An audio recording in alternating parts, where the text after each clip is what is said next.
Hey friends, this is Layla. I want to show you my little treat bags that are self-closing. These are made from my leftover Love Notes paper, and you just squeeze them to open them and get out the treat.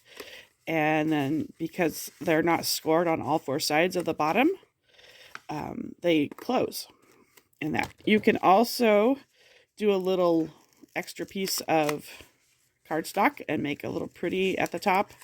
I glued these down completely because when I did the photo shoot for these, I wanted them to look nice and that. So let's get started. I started out doing this using a 6x6 piece of paper. And then I wrote out the instructions, and I'm like, you guys will hate me for this because it involves 1/8" pieces. So let's drop down to a 5.5 by 5.5 sheet of paper because we'll be able to stick with 1/4" measurements. So this is actually the bottom flaps of the box, and this is going to be your top of the box. So just to get that straight, but it's much easier to draw it this way. We're going to score across here where the blue line's at 1 1/4 inches. And then I'm going to go over it with a pencil so I can see it. And that's going to be on the inside of the bag. And then I'm going to turn and I'm going to score again at 1 1/4, 2 1/2, 3 3/4, and 5 inches. So these are always squares. And then we're going to discard this. So let's do it. This is going to be my top. And so take 2 here says I'm scoring it, and then I'm marking it dark at 1 1/4 inches. So this will be where I can see to stop. And then I'm going to turn and I'm going to do these 4 scores. The first one's also at 1 1/4. But I'm going to stop right here at the line. The next one's at 2 1/2, and I'm going to go all the way down. The next one's at 3 3/4, and I'm going to stop at my line, and I'm really thankful that it's dark so I can see it. And then the last one is 5 inches all the way down. So now we can fold it. It doesn't really matter which way you fold it. It just needs to be folded. And then you're going to fold it this way. You don't have to fold it in between because we're going to cut them and that. So I can see the shine on my score lines better on this dark side. So I'm just going to flip it over and make these 4 cuts.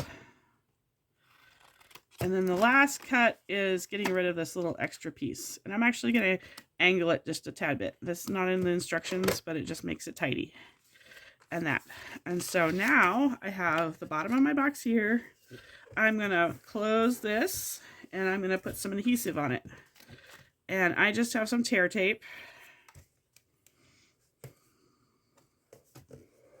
And do that. And so now we're just going to close that like that. Now I like to fold these guys up and get them out of the way. And because I don't like fighting with tear tape, I think it's easier to remove 1 strip than it is to remove 2 strips. I'm going to go all the way across here.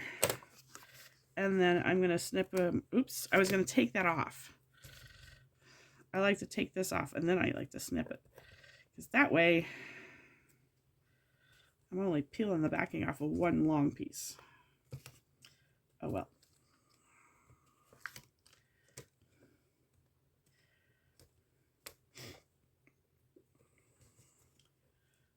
See what I mean?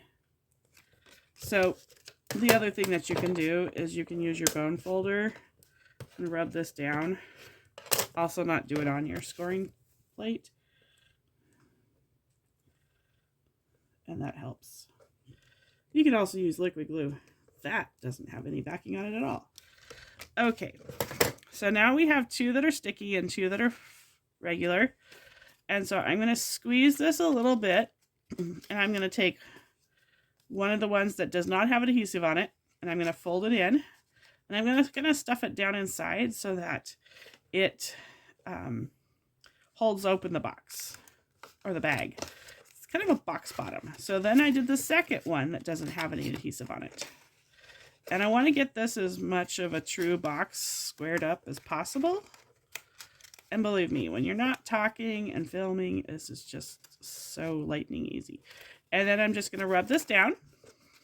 And then I'm going to come around and rub that down. And that's it. That is how I made these outstandingly cute little boxes.